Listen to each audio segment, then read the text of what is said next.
Assalamu alaikum dear fellows. I hope all of you are doing well. So welcome back to Fun and Study with Ambition.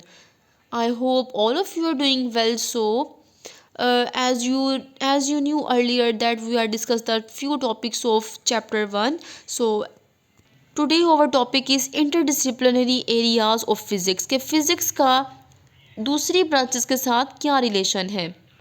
तो physics का दूसरी branches के साथ एक की role है जो कि फंडामेंटल साइंसेज में बहुत अहमियत रखता है कि अगर आप लोग फिज़िक्स की एक फील्ड के रूल्स को और प्रिंसिपल्स को दूसरी फील्ड से अप्लाई कर दो, मतलब अगर फिज़िक्स के रूल्स को बायोलॉजी में अप्लाई कर दो तो क्या फिज़िक्स के रूल बायोलॉजी में हेल्पफुल होंगे। अगर हेल्पफुल होंगे तो इनका क्या इम्पेक्ट आएगा इंसानों पर, इंसानों की ज़िंदगी पर या किसी भी लिविंग क्रिएचर पर। सो आज हम अंडरस्टैंड करेंगे कि फ़िज़िक्स की दूसरी साइंस की ब्रांचेस के साथ कैसा रिलेशन है और उस रिलेशन से हमें क्या बेनिफिट मिलता है। सो आप अपनी स्क्रीन पर पेज नंबर 7 पर मौजूद इंटरडिसिप्लिनरी एरियाज ऑफ फिज़िक्स को देख सकते हो।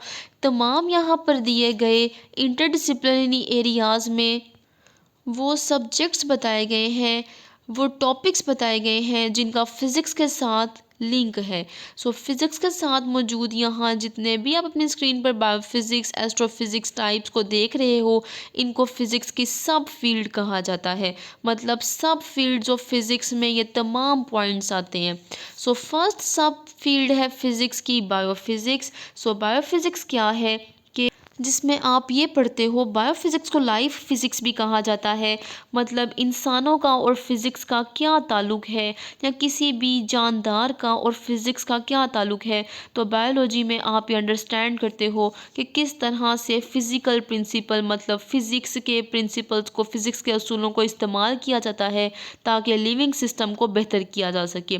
इसी तरह से बायोफिज़िसिस्ट स्टडी करते हैं मुख्तलिफ़ तरह के स्ट्रक्चर्स के बारे में जो कि बायोलॉजिकल मॉलिक्यूल्स पर, सेल्स पर और ऑर्गेनिज़म्स के कॉन्सेप्ट पर बेस करते हैं और फिर इनका कंपैरिजन किया जाता है फ़िज़िक्स की ब्रांचेस से, मतलब मैकेनिक्स से जिसमें आप मोशन और अफेक्ट के बारे में पढ़ते हो, थर्मोडाइनमिक्स जिसमें आप टेम्परेचर, हीट के बारे में पढ़ते हो, एंड क्वांटम फिज़िक्स और जिसमें फ़िज़िक्स के वेरी स्मॉल क्रिएचर्स के बारे में आप पढ़ते हो।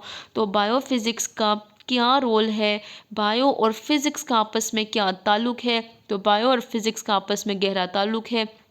अगर आप लाइफ फिज़िक्स मतलब बायोफिज़िक्स को पढ़ते हो तो उसमें आने वाले फ़िज़िकल प्रिंसिपल्स से आप ये समझ सकते हो कि किस तरह से इंसान के स्ट्रक्चर्स, इंसान के बिहेवियर्स, इंसान के मोशंस, कॉजेज़ को किस तरह फ़िज़िक्स में देखोगे। तो फ़िज़िक्स में देखने के लिए आपको पता होगा कि मैकेनिक्स हमेशा कॉजेज़ और इफ़ेक्ट्स पर काम करता है। थर्मोडायनेमिक्स में आप टेम्परेचर से डील करते हो, तो इंसानी बॉडी का टेम्परेचर भी अगर आपने डायग्नोज करना हो तो वो थर्मोडायनेमिक्स है, थर्मोडायनेमिक्स में आएगा। और quantum physics very small object पे बेस करता है, तो इंसान की पूरी बॉडी बहुत छोटे सेल्स से मिलकर बनी है, तो वो सेल्स भी फिज़िक्स में पढ़े जाएंगे। थर्मोडायनेमिक्स में इंसान की बॉडी का टेम्परेचर पर बात होगी, तो आप जानते हो कि इंसान की बॉडी का टेम्परेचर 37 डिग्री सेल्सियस है, नॉर्मल रूम टेम्परेचर है।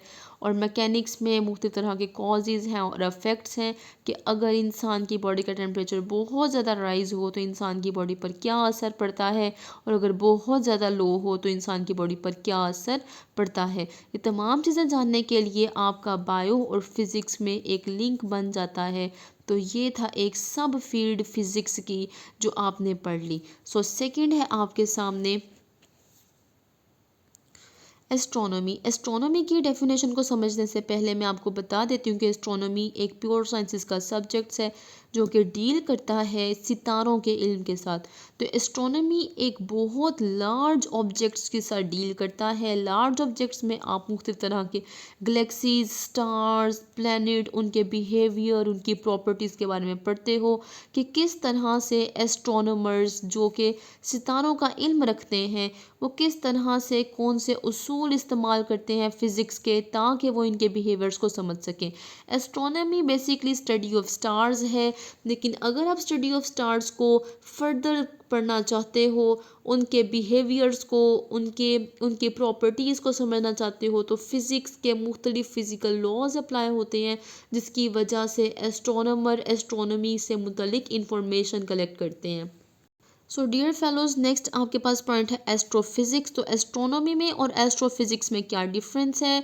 एस्ट्रोनॉमी में आप लोग प्रॉपर्टीज़ और बिहेवियर्स को अंडरस्टैंड करते हो, स्टार के बारे में स्टडी करते हो, जबकि एस्ट्रोफिज़िक्स में आप हेवली बॉडीज़ को, मतलब स्टार्स गैलेक्सीज में पाए जाने वाली प्रॉपर्टीज़ को डायग्नोज करते हो। इसमें आप स्टडी करते हो और इसमें आप डायग्नोज करते हो। सो एस्ट्रोफिज़िक्स एस्ट्रोनॉमी की एक ब्रांच है जो कि फ़िज़िक्स के मुख्तलिफ लॉज के ऊपर बेस करती है। इसमें फ़िज़िकल प्रॉपर्टीज़ पाई जाती हैं, जिसमें बहुत बड़े स्टार्स गैलेक्सीज और बहुत से लार्ज बॉडीज़ शामिल हैं। इन तमाम लार्ज बॉडीज़, स्टार्स, गैलेक्सीज के लाइफ साइकिल को थ्रू आउट लाइफ एवोल्यूशन से लेकर प्रेजेंट इरा तक के तमाम आने वाली तब्दीलियों के बारे में पढ़ना, इनके अंदर होने वाली चेंजेस, तब्दीलियाँ, इनकी हिस्ट्री के बारे में जानना एस्ट्रोफिज़िक्स में आता है। कॉस्मोलॉजी